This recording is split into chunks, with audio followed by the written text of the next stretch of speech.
اعوذ باللہ من الشیطان الرجیم بسم اللہ الرحمن الرحیم۔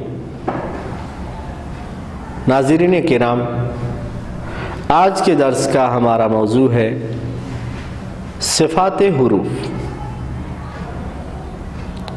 یعنی حروف کے اندر کچھ ایسی صفات پائی جاتی ہیں، کچھ ایسی کوالٹیز پائی جاتی ہیں جن کے بغیر حروف نامکمل اور ادھورا ہوتا ہے۔ یعنی جس طرح انسان کی صفات ہوتی ہیں کہ اس کی آنکھیں ہیں، اس کے کان ہیں، بازو ہیں، ہاتھ پیر، یہ ساری چیزیں ہیں، ان کے بغیر انسان اپاہج یا ادھورا تصور ہوتا ہے۔ اسی طریقے سے حروف کی جو ہے وہ بھی کوالٹیز ہوتی ہیں کہ حروف کو اگر ان صفات کے ساتھ آپ نہیں پڑھیں گے تو حروف اپنی آواز صحیح سے نہیں دے گا اور وہ سمجھ ہی نہیں آئے گا کہ آپ نے کون سا حرف پڑھا ہے، چونکہ کچھ حروف ایسے ہیں جن کی آوازیں ایک دوسرے کے ساتھ بہت زیادہ ملتی جلتی ہیں، جیسا کہ پہلے دروس میں ہم آپ کو بتا چکے ہیں۔ لہٰذا ضروری ہے کہ ان کی آواز کو جو ہے وہ دوسرے حروف سے ممتاز کیا جائے، ان کو الگ کیا جائے۔ اگر آپ صفات کو صحیح سے ادا کریں گے حروف کے اندر تو انشاءاللہ وہ حروف بالکل دوسرے حروف سے جو ان کی ہم آواز حروف ہیں ان سے بالکل الگ سے دکھائی دیں گے اور سمجھ آئیں گے کہ یہ حرف جو ہے ان حروف سے الگ تھلگ ہے۔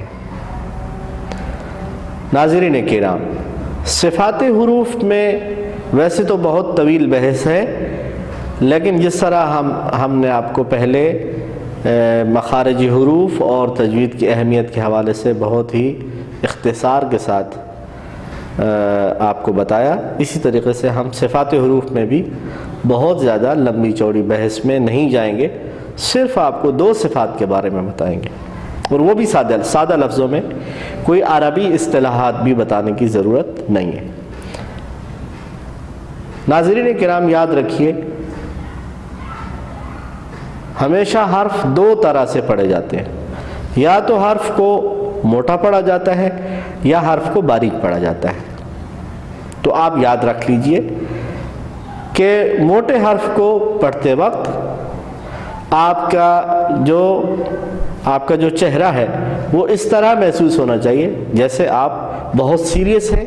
یا بہت غصے میں ہیں۔ جیسے آپ پڑھتے ہیں خو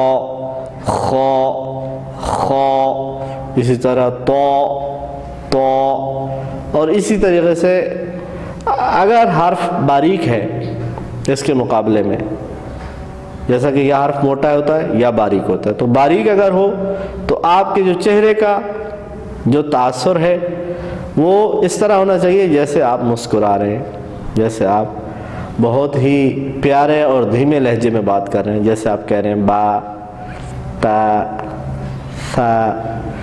جیم، ہا، اس طریقے سے۔ تو یہ 2 طرح سے جو ہے اگر آپ حروف کو پڑھیں گے تو آپ کے حروف میں موٹا اور باریک ہونے کی غلطی نہیں ہوگی، جو ایک بہت ہی امپورٹنٹ اور بہت ہی اہم ہے۔ یہ موٹے اور باریک حروف کا آپ کو میں اس طرح سے سمجھاؤں کہ جیسے آپ کہتے ہیں کہ اِنَّا أَعْطَيْنَا یہاں پہ تو کو موٹا پڑھنا ہے، اور آپ کہیں اِنَّا أَعْطَيْنَا تو یہ غلط، یہ آپ نے تا پڑھ دیا، تو کی جگہ پہ تا پڑھ دیا۔ اسی طریقے سے اور بہت ساری مثالیں ہیں جس میں آپ اگر موٹے حروف کو آپ صحیح سے نہیں پڑھیں گے تو وہ باریک ہو جائے گا، اور باریک حروف کو اگر صحیح سے مسکرا کے نہیں پڑھیں گے تو وہ موٹے حرف کی آواز دے گا۔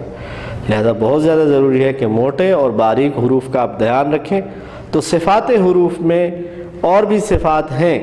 لیکن یہ سب سے اہم ترین صفات ہیں۔ اگر آپ ان کا دھیان رکھیں گے تو انشاءاللہ واجب قرات میں آپ کی غلطی نہیں ہوگی۔ امید ہے آپ کو آج کا ہمارا درس پسند آیا ہوگا اور آپ کو قرآن پڑھنے میں کافی مدد ملے گی۔ والسلام علیکم ورحمۃ اللہ وبرکاتہ۔